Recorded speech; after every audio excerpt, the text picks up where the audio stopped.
we're in a changing economy. Companies change, they evolve, they get merged, they get bought. Sometimes things get moved out. If we lose a company that's in a 50,000 square foot facility, maybe they consolidate and jobs are moved someplace else.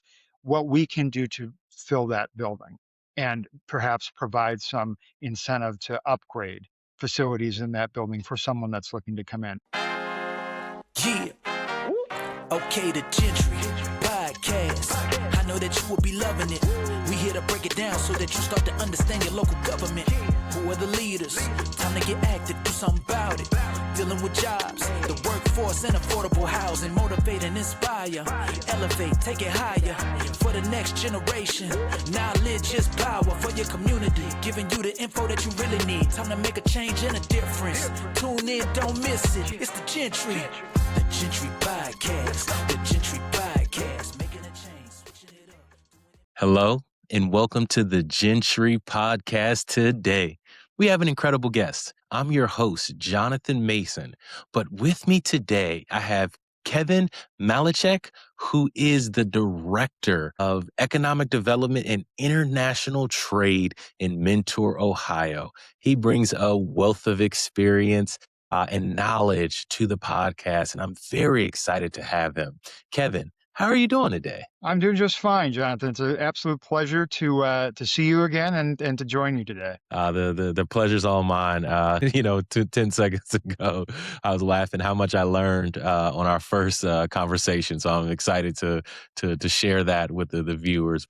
Before we get there, as I always like to start, let's get right into it. What is the special sauce? What is the thing that makes Mentor, Ohio the best place to live in the United States? Well, I think it's a mix of a variety of different things from the economic side. And of course, I'm going to talk about the economic vitality of our city, given the role that I have here. You have a great mix of different industries that are here. We have a tremendous manufacturing sector, over 200 firms that are here, very large international companies. Avery Dennison, who I actually just got off a call with, their corporate headquarters is here, Fortune 500 company. Harris Corporation, major healthcare med tech company that actually started here in a garage and now thousands of employees all over the world. Lincoln Electric, so many firms that have been around for decades that moved here from the suburbs of the immediate Cleveland area. I'm in a tremendous retail sector that's here as well. We have probably almost every major retailer chain in the United States that's represented right here in the city. So it's all of those things that really combine for us to have this great quality of life that's here as well. You've got tremendous housing that's been here. This has been a very vibrant suburb of Cleveland for about 50 years. Was a kind of a rural community prior to that. Actually was the rose capital of the world at one time. So a tremendous nursery and agricultural background in this area as well. And that's definitely evolved over the years, but single family living, apartments, all kinds of different housing options that we're looking also to improve on that are here. But we also have this, it comes back to quality of life. Because we have such a strong business community here, we have a great tax base. So we can supply tremendous services to our residents. It's not just the basic police, fire, EMS, and those are terrific. I think anybody would say that here, but our recreational services. We have a tremendous concert series. We bring in national acts several times during the summer. We've got a great park system. And then we also have that in the county and Cleveland area as well. We have this Emerald Necklace. And we're 20 minutes from downtown. So you can be downtown for a major Broadway shore production or to try a really great metropolitan downtown restaurant or to see one of our sports teams, which, are hopefully doing better than they normally do. Cleveland sports is always a tragic story sometimes, but it's really that mix of all of those things that exist here, and it's affordable and you can do things easily. We don't have major traffic issues. It just makes for a very pleasant all around experience for people. So I think that's what really makes Mentor a tremendous place it's the old adage, live, work, and play, but it really is that within our community here. Wow.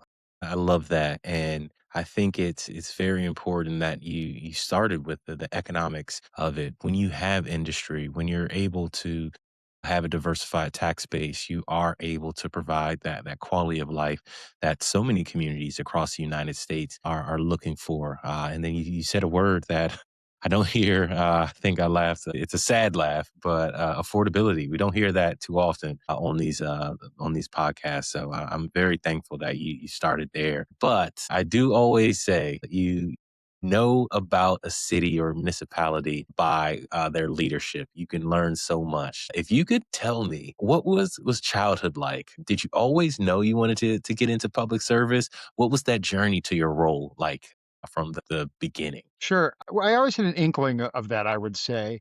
Always wanted to, was very interested in government, was interested in international relations. Was joking with someone the other day, I was probably one of the only like 6 and 7 year olds who knew who Mikhail Gorbachev probably was and knew a bit about him. I always had that kind of outward worldly view. And that kind of progressed, I would say, through when I was in elementary school, middle school, to being just involved in the community. I was involved in getting the first homeless shelter set up here in Lake County when I was 13, 14 years old at our church, which is now, we were here 20 plus years later, definitely 20 plus years later, almost 30 years plus later. And it's a vibrant shelter, which still addresses so many, unfortunately, has to address needs that we still have in our community. But I always look at them and still am kind of tangentially involved and said, that was something that I was a part of. So, it's always been this intrinsic, and I always say it's woven within every job that I've had, a situation where I need to be doing something to help people. I need to say that today in this job, whatever I've been doing, it did something to enhance someone else's life or had the propensity and potential to do that. So that's always been interwoven even since I was a young person. But yeah, I would say there was always this desire in the back of my head to potentially run for office and to try to do those goods that were out there or do things internationally and so forth. And that I think led me to when I was in high school getting more involved with that of Americanism in government and model United Nations and all of those types of things. I wanted to try to be in the center of it. So that's what I think led me from there to going to school in Washington, D.C. I attended American University, got my bachelor's and master's there, worked on Capitol Hill, did all kinds of other exciting internships, worked on campaigns, met all kinds of fascinating people from world leaders to famous actors to all kinds of just interacting with them and hearing about their life's experience and trying to treat them as people and hearing about yes, everybody's a little intimidated, the person has a lot of fame, but trying to ask them a question or two about them personally, because at the end of the day they're just people as well. They've grown up through the ranks and done what they need to do professionally to get to where they are. But I think it's important to have those interactions. But I was there, but at the end of that experience, I decided to come back to Ohio because, yeah, part of it was I wanted to potentially run for office, give back to my community, and it goes back to the affordability aspect and the ease, high quality of life that exists here, that still exists here many years later. But there was a lot of rebirth that I think needed to happen in Greater Cleveland, and I said if I can be a part of that, that's something that's exciting, something that I wanted to do. So that's why I came back. I'm still a lot of ties still in Washington, still teach at American University from time to time down there quite a bit. A lot of friends still down there that are doing all kinds of interesting things in government, around government, in the press, and so forth. It's just great to have all those contacts still. But it's the decision to come back here and kind of give back in many different ways and also advance professionally and so forth that I don't really regret that decision. And it did allow me to serve in local office as an elected official as well in the past before eventually moving into the position that I've been in now for about the last 7.5 years. Wow. So it was always there. You Always there. were you were figuring out in what capacity you wanted to put the talent and time, but the passion was always there. So that is great to hear, and I'm sure your community appreciates that every day. I Wow. hope so. Yeah, but I was just thinking, at 7 years old, knowing about Gorbachev, I don't think I was quite there. I'm a little bit of a crazy person as far as they always say I'm an old soul, and I think that's probably the case. The joke is, I was probably born at like 55 or something like that, and it's just, potentially born with all this intrinsic interest and knowledge and so forth. I don't know, but it's I used to. My mother always likes to joke with people that when I would have sick at home, had an ear infection or something, that I'd watch The Price is Right just like any other sick kid at that time, but I'd also like read this like encyclopedia collection that we had at that time, and I guess I was just able to absorb some of it. I was a unique kid. I'm probably a bit of a unique adult too, as far as that goes too. So Wow. Well, we need more unique adults that creates differentiated viewpoints, especially leading local government. So I'm glad to hear that. Now, kind of pinpointing, you spoke about international quite often, and now you're focused on economic development and international trade. But for the community at large, what are some of the strategic priorities? I'm not sure if you guys have done a recent comprehensive plan or recent strategic priority plan. What are some of those things that you guys are focused on as a community? It's interesting you asked that. We actually have been just in a comprehensive, it's more the zoning side of things, to take a look at our community to figure out where are areas we could still develop, where areas we could redevelop.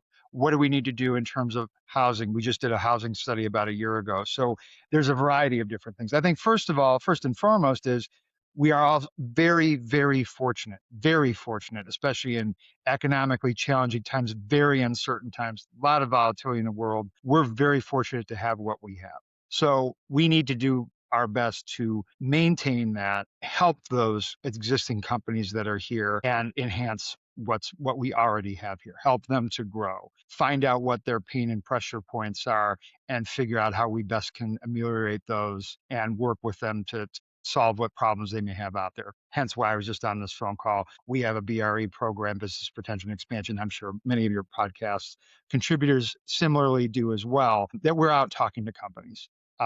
Dozens per year with our regional partners, our Lake County Lake Development Authority, and also Team Neo and Jobs Ohio. So we're always checking in to find out what's going on that's out there, and figure out how ways we can help keep them sustained. Because if we don't have the success of those companies, we don't have the payroll, frankly, and the jobs that they are bringing here and sustaining here, we're not able to do all the other great things that we can do and have a great community and have that great quality of life. That is essential to all that. So first of all, it's maintaining and enhancing what we already have. I think, secondly, it's accentuating what we haven't used yet and really trying to look at areas where we can improve. And it's not just in terms of growing companies, bringing companies here, which we do a lot of attraction work for areas we have left. We're not blessed right now with a lot of land that's left. Again, double-edged sword. We don't have a lot of land left. We don't have a lot of industrial vacancy left. We're about 2.2%. And there's not a lot of developable property left on the industrial side to bring in other manufacturers. Again, that's fortunate because many of it's being used by these very successful companies. But what we do have there, we have to be very, I think, specific, targeted about what types of companies we're looking to bring in here that fit our workforce, that we can help, that we're not going to have a shortage of workers or what have you, and have the resources and materials they need to be able to succeed if they're going to be coming in. So it's a very targeted approach in terms of what we do to find those very specific right companies to fit in those areas and those undeveloped areas that we might have. And then those that we need to redevelop potentially. It happens. We're in a changing economy. Companies change, they evolve, they get merged, they get bought.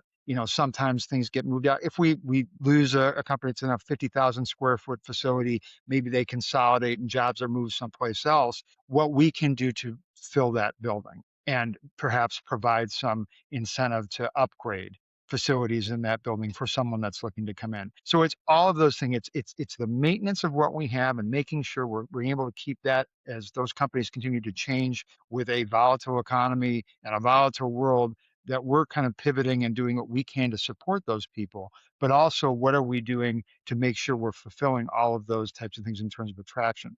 And that does lead into the other part. We'll talk more about this, I'm sure. The other half of my title is the international trade side of it. We have really tried to make some great outreach, particularly in Ireland and the UK, to find companies that want to come into the US. They all want to be in this market, tremendous consumer market, still the best in the world. They see a lot of opportunity here.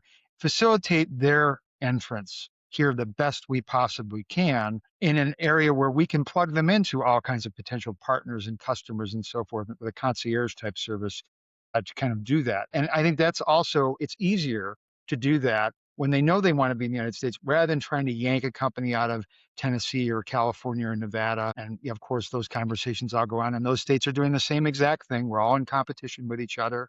We want the United States to succeed, but every state's got competition with other states in terms of economic development. Cities the same.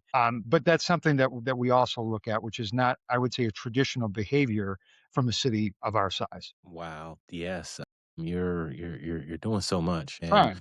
what you what you shared there was interesting. So I want to touch on three major points. One, on how you guys are creating housing opportunities and what was brought up in the housing study. Third, this international concierge. That is super interesting.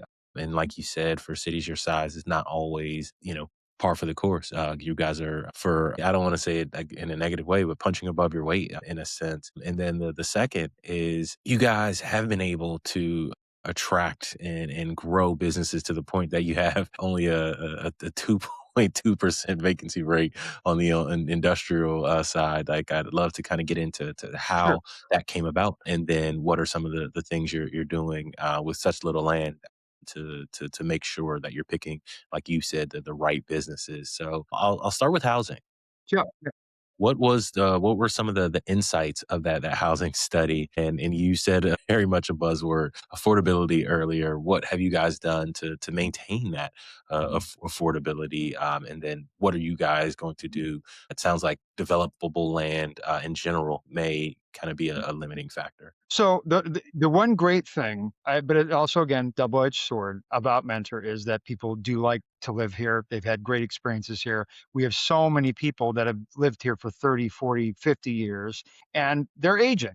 And they're aging in their current houses, and they want to stay here. And they've told us this through surveys and through anecdotal conversations, and conversations with their immediate elected officials and city council. They love Mentor. They want to stay here. They don't necessarily want to continue to stay in their house, and some of them can't. They're getting older. My parents are getting older. They're looking to potentially get out of there. It just, you get to that point in life where you don't want to have to take care of a quarter acre, half acre of land if you've got it in a single family home and a 2,500 square foot home, whatever it be. People have moved out. It's time to look to something else. It's time to downsize. So I think that's a big spur of, like, we've got that population. They want to stay here.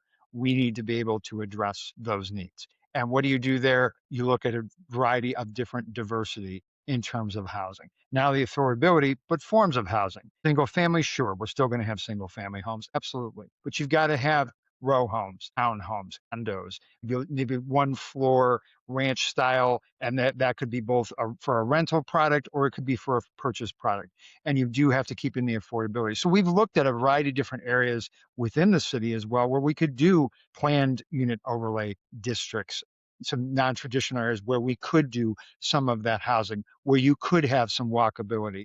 I mean, again, great suburb to be in. We're not very walkable. It'd be nice to have a bit more of that. And that's something we hear from the community as well.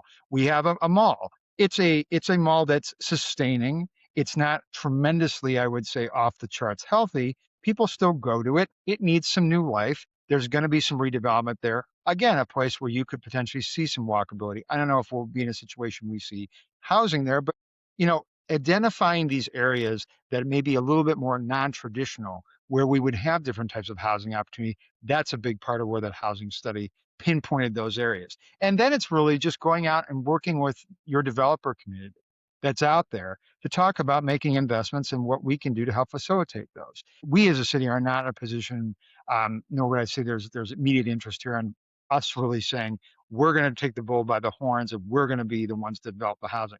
We've always been, let's work with our private developers. Let's work with them. Let's facilitate. Let's make this a fertile ground for these types of things to happen. That's where we have succeeded, where we've looked at, the different types of manufacturers and businesses that are here and other housing. We talk to them and we'll say, here, this is what's involved. And during that housing process, we brought them in to provide input into that study. So it's all of those things that exist that kind of make this a situation now that we have it produced and so forth. Now it's just kind of like, okay, where are those opportunities? How can we best facilitate them? That is what the key to this whole situation is. And we needed to probably have these kind of started 5 or 10 years ago, but it's important to kind of move on that now and move on it quickly and provide some options for those people that are not only here, but we want to also attract them. Wow. I think that that's so important that you have so many voices at the table, Right. Yeah. being the business community. You have obviously the residents, the communities, and then it sounds like you're bringing the developers to the table too. That's something that I know has to be very important. What are some of the tools that you guys have used to make sure that developments are getting done? I've heard of people utilizing incentives, people utilizing we are the best in service, like getting through permitting, getting those variances done quickly. What are some of the tools in you guys' tool belt to make sure development is continuing to Sure. All of the above. I mean, we do try to be as business friendly as possible within the confines of the rules that we obviously have, regulations and so forth, but try to expedite permitting, try to get, if we hear from something and there's some urgency to it. Just had a conversation yesterday and we have a meeting set up about it on Monday about a potential housing development. So, we try I try and try to get the city to move at the pace of business as much as we possibly can. I think that's key. That's the first thing you really need to do in those situations. Incentives are always going to be important to all of that. Whether that's you're looking at tax increment financing, which we are exploring that on a variety of residential projects, which again, a little bit of a departure, haven't necessarily done that in the past. I think it's something we're open to in the future. There could be other types of incentives that are out there and how we would look at potentially community reinvestment areas and providing some property tax relief that we can, while also working very closely with our school system. We have a very high quality school system here, tremendous respect for what they do here. And we do have a good relationship with them. And we want to also make sure that they're not being potentially hurt by something coming in, a development coming in. So working with them, having an open dialogue when we're going to have some type of development like that. We worked with them for the last couple of years to facilitate a very nice 50-unit apartment, higher end apartment building that's going to be coming online with retail on the first floor. There was a long, long conversation, but a dilapidated area that's going to be upgraded again with their cooperation. So that's part of it as well. So it's really, trying to make sure that you're moving at the pace of business and confirming to the things that they might need, but also providing those incentives and tools that are out there and trying to be creative as you can. Again, within the confines of the rules and regulations, your charter, your ordinances that you have, doing the best you can to help facilitate. And honestly, it's getting back to people. It's picking up the phone, it's making sure you're returning phone calls and emails and that type of thing. Being responsive, and that's one thing when I speak to classes all the time, that's in every profession, but particularly in a profession like this where business needs the assistance, the help, the facilitation from government.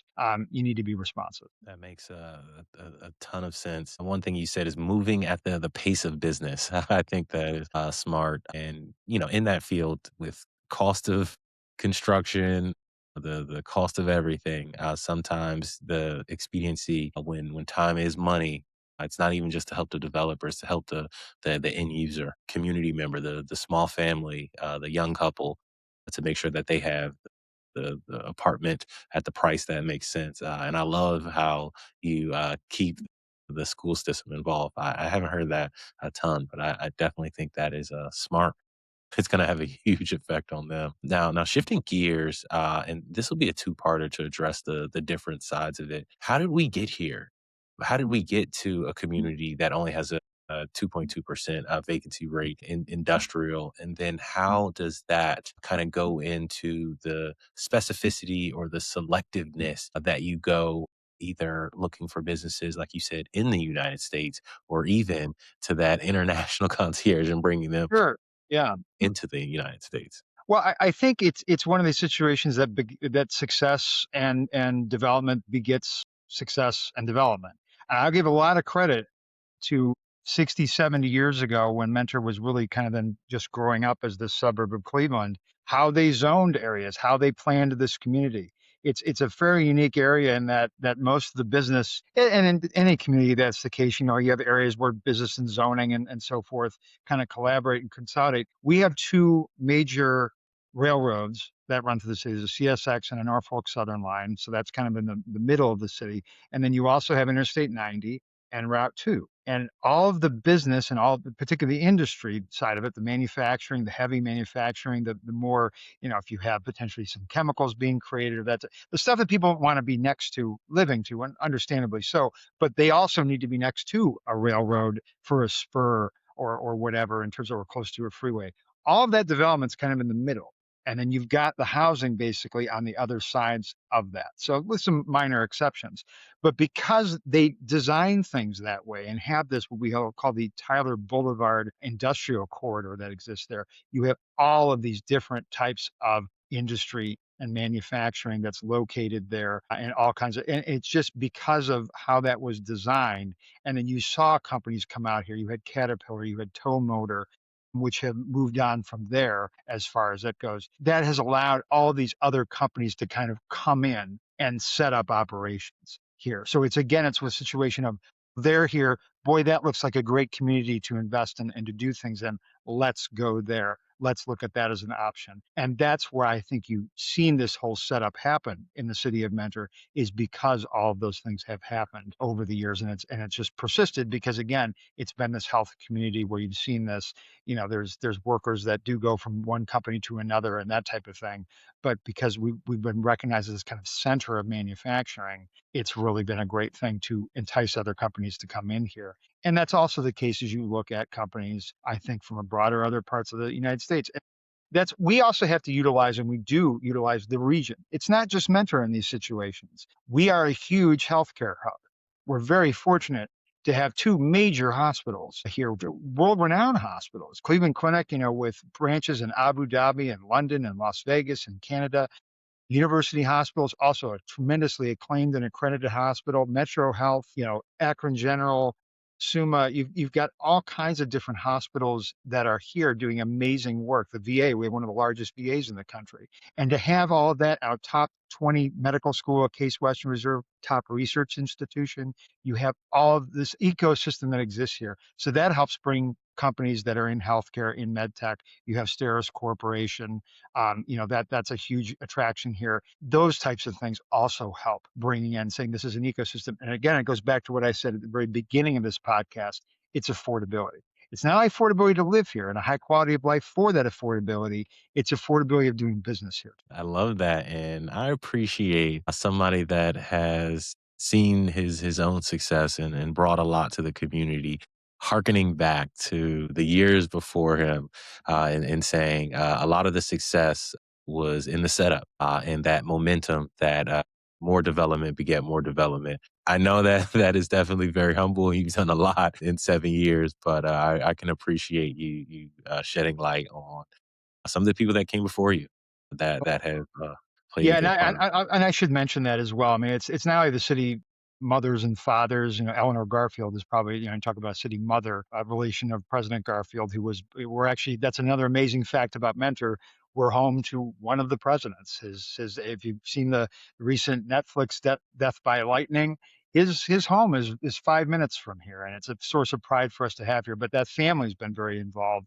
And Eleanor was one of the city mothers, definitely, that helped all this development happen. But also other people that have been here, our city manager, Ken Flipiak, my predecessor, Ron Traub, who had been here for 30 years, also a very big part of making sure this community got to where it is.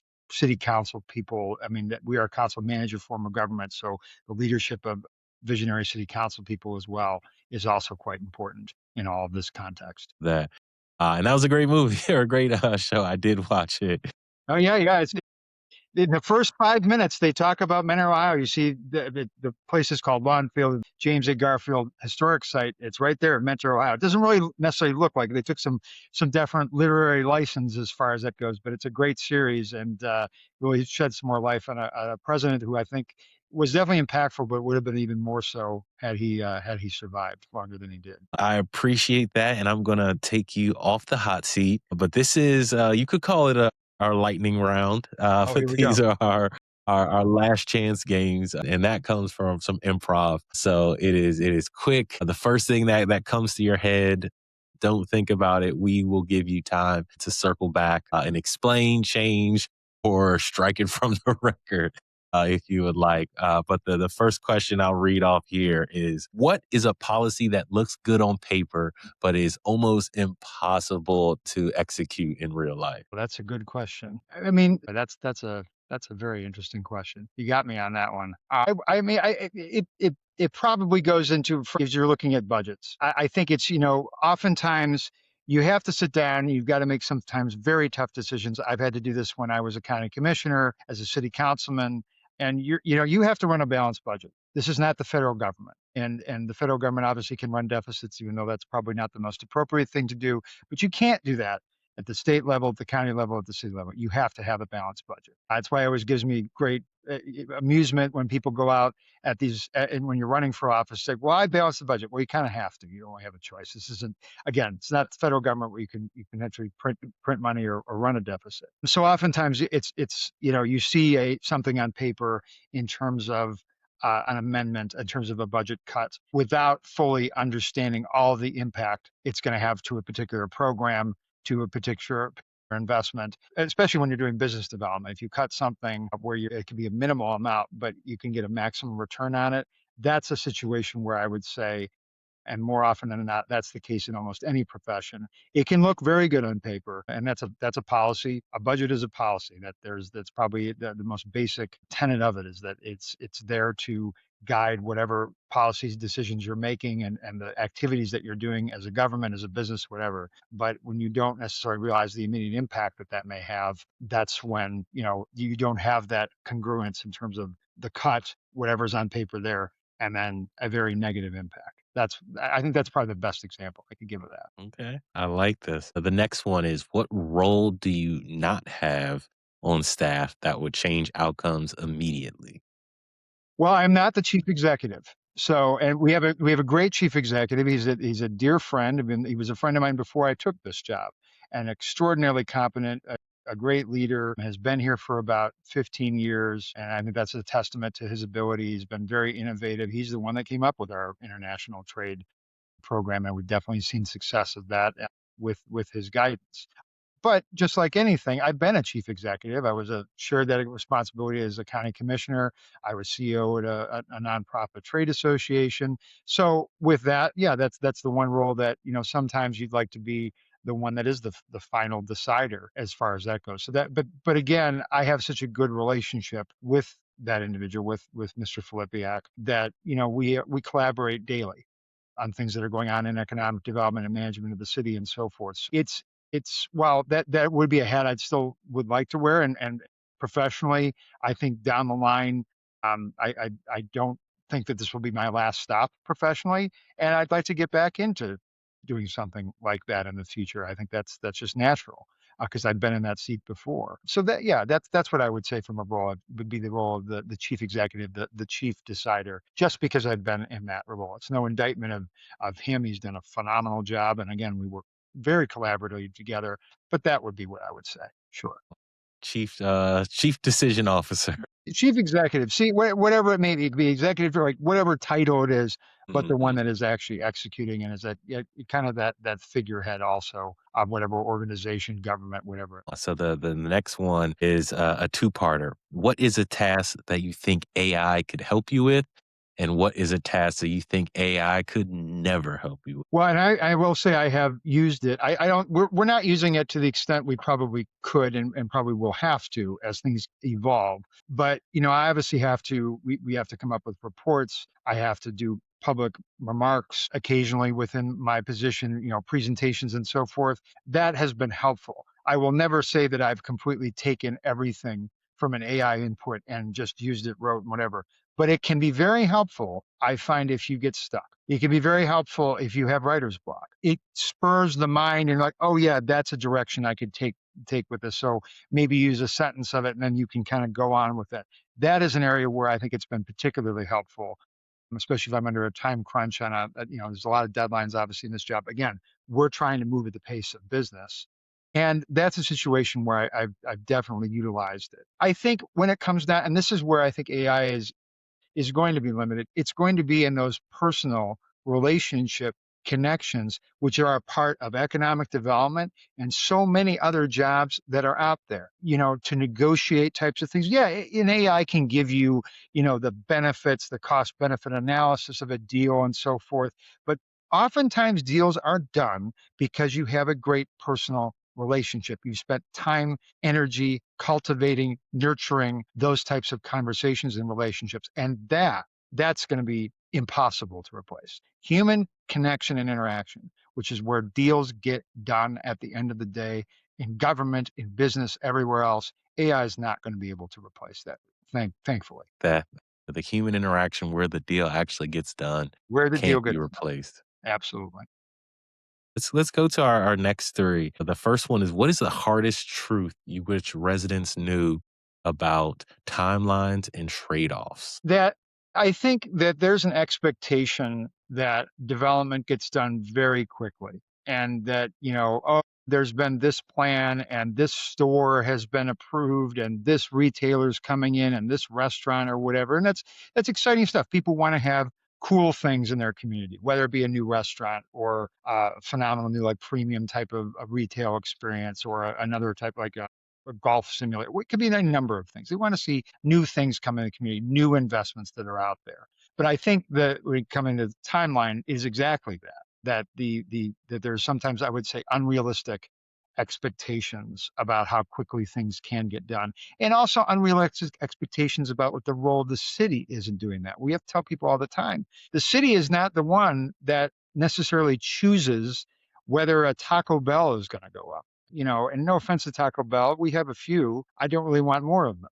We'd like to have more independent restaurants and things like that. But we're not the ones that decide, oh, that goes here, that goes here. I mean, the zoning code decides that. And they're, as residents, voters, they have a say in those types of things, as appropriately so they should, and also through their elected representatives. But that's the one thing that I would say, is that sometimes some people do understand it, but other people are like, well, the city's doing this, the city's doing. No, the city's oftentimes not doing that. We may be in consultation, facilitation, as we were talking about before, trying to figure out what are the ways that we can be helpful in a situation, especially for something that we do think is going to be beneficial to the community. But we're not the ones at the end of the day that are deciding like what this is going to be here or there or otherwise. What is the most common hidden development constraint? Utilities, ownership, zoning, or politics? That's a good question.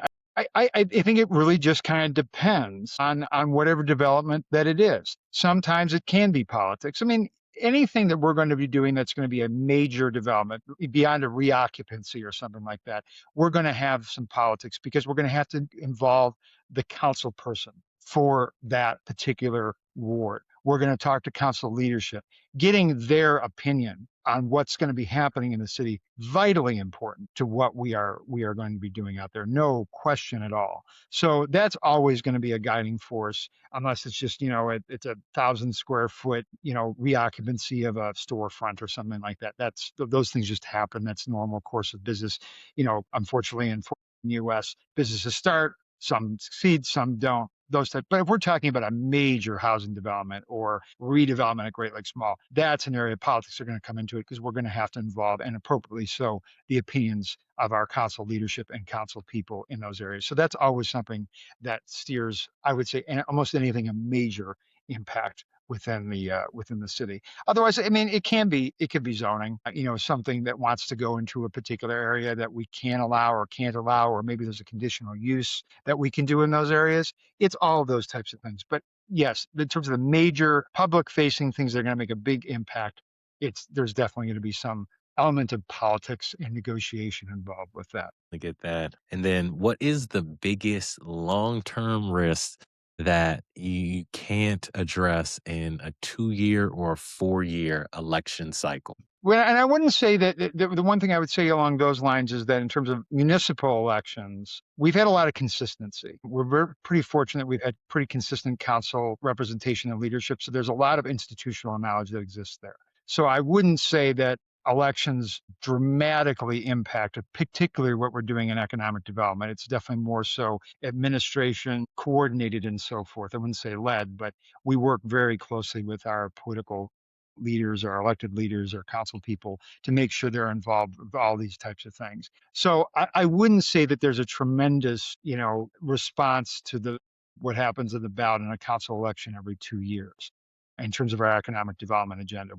Everybody's kind of gone to the same beat and we have both parties represented on city council, different age groups, different genders. Like there's a council represents the community. I would definitely say for the most part. So given all of that's there, you're not seeing a lot of major pendulum swings in terms of those electoral situations that exist, which again make things pretty easier for myself, for the city manager, for the rest of our office to kind of coordinate and direct it, if that kind of answers that question. Again, these are supposed to be, as you said, rapid fire response types of things. So that's the immediate thing that comes to mind. Quick. And then the last one, the last three, but it's a one question with a three-parter, but it's fun. I get to give you some free money. So what would you do the first part with $1,000, $1,000 added to the budget? Be it you can use it on a roll, a challenge, something smaller. The next one is if you had $1 million added to the budget, what challenge would you tackle? And then the final one is if you had all the money in the world, all the resources, all the people to help, whatever you need to get a job opportunity or a challenge taken care of. You have that for an entire year. What would be the things that you would tackle? Sure. So with $100,000, I would definitely probably bring in another staff person. During COVID, we did some downsizing just because no one knew what was going to happen exactly. And we were able to do also a lot for our businesses during COVID, just to pivot on that a little bit. We had some kind of emergency triage programs to help, in addition to PPE and trying to administer that process as much as we could. We tried to do some kind of restart grants for things. So we tried to pivot with a very difficult time, but the whole city made some changes, some reductions, because again, we just didn't know what was going to happen. We wanted to make sure we were protecting the revenue of the city and making sure that we were going to maintain a balanced budget. So we lost a person in that. And yeah, it would be great to have someone else in, and that would probably be about the level that we'd be bringing someone in. If you consider benefits and so forth, it would be great to have that and have an extra pair of hands, some additional competence that's out there. That would be great. And it would be on all sense, both domestic and international, someone that could be helpful to companies on both ends of things, maybe completely manage our BRE program, all of those types of things. So that would be, and that's probably what you'll hear from a lot of people on this podcast, that additional position, that's always helpful because we try to be lean and mean operations. There's only a couple of us that work here in this office. We're very robust and we were able to pivot and do things at a moment's notice often, but it'd be nice to have one more person here. From the $1 million perspective, I think I would do quite a bit to help some of our smaller businesses out there with grants that they may not be eligible for right now. That could be storefront improvements. That could be potentially to help do some training, to help with workforce development. That would be all types of things that I would try to make it a pretty general type of program. We have this $1 million pot. These are all types of different things, but it would be more so again for smaller businesses and not for, and no offense to the larger retail chains that are out there, but maybe a smaller retail. I'd really try to focus on that because we have so many of them and they're all fantastic and do their best and just all kinds of things that are out there. So it's a really wonderful, vibrant community of small businesses we have. We have a tremendous chamber here, 500 plus members, always looking to grow. And it would be something along those lines, but in a variety of different capacities, depending on the need of the business. If I had unlimited, we'd have, there's so many things I would do. There'd be some properties I would say that the city probably should go buy so we can most certainly direct what we would want to see in certain areas. There would be some probably large grants that I would give to a few specific businesses that are out there that have communicated that they probably wouldn't necessarily look to come here unless they were getting significant financial support. Again, if we had unlimited money, that becomes less of an issue. Do a lot of investing in workforce development to make sure, again, the first thing I said on this podcast in terms of what we want to do to make sure we're a successful community, maintain enhance our current businesses. And a big part of that is workforce training and making sure that workforce is going to be there. So that would be another thing that I would do. There'd be so many things. I mean, we could spend the next 3 hours talking about all the things we could do with an unlimited pot of money, but those would be the things I think I would really try to focus on. Well, I love it. You are definitely focused on providing services to the community, and specifically the business community. So adding another person, providing the grants that are necessary, and then investing in the business retention. So Kevin, you are on brand. But I'd love to, before we close out, give you a chance to share any last words to the viewers. Well, Jonathan, thank you for inviting me on. I appreciate that. It's kind of nice to do these also as an interviewee, because then you can kind of, it brings you back to like what your basic functions are, what you're trying to do, think about priorities and that type of thing. So I even appreciate that. It's kind of it's a check-in, I would say, for whoever's on the podcast as well. So I wish you the best as you're continuing to do these conversations with people all across the country. There's so many great people that work in this profession. I think it goes back to, if, from a career perspective, you have to learn to pivot. You have to learn to be adaptable, and to try to find different avenues and paths that may be out there, and explore all kinds of different things that you wouldn't necessarily think would be of interest. If you would have asked me when I was at American University, or told me I was going to be in economic development for here, I would have said, "Oh, that's nuts. I'm not going to do that. What even is that really?" And this is a profession sometimes where it's not something you necessarily go to school for. It's becoming a little bit more of that. There's more, obviously, more certification programs out there. There's been, I think, a big part of the industry that's really tried to say, let's focus on that next generation, because this is very important what we do both on the public and the private side of things. So, that's part of it, but you have to learn to take opportunities, take chances, take calculated risks, or just take risks, period. And you never know where it's going to lead. And that's not only the case in terms of professional development, like in this profession, but in terms of my job and what I'm doing out there. Explore leads, communicate with people. And again, as I was saying a few minutes ago, be responsive.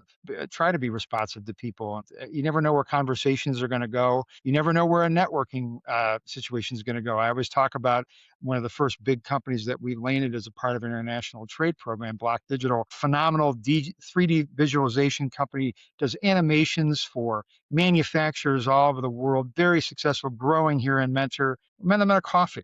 And then it was an hour conversation, an hour coffee about what we were offering and so forth. And then just stayed in touch with them for an entire year until they were ready. And then they were ready, and they came here and they saw, wow, this is an amazing community, all the attributes I mentioned during this podcast, and it's worked out tremendously for them. But that all came from just a one coffee conversation at a networking event. So it's important to know the value of those two. And that also goes back to what I said about AI. AI is never going to replace that. Well, Kevin, I'd like to thank you also for being here. As I stated at the beginning, you're a wealth of knowledge, experience, and thank you for sharing that with our viewers. And to the viewers, I'd like to thank you guys for tuning in today. Again, I'm your host, Jonathan Mason, and we truly appreciate you here at Gentry. So thank you and have a great day.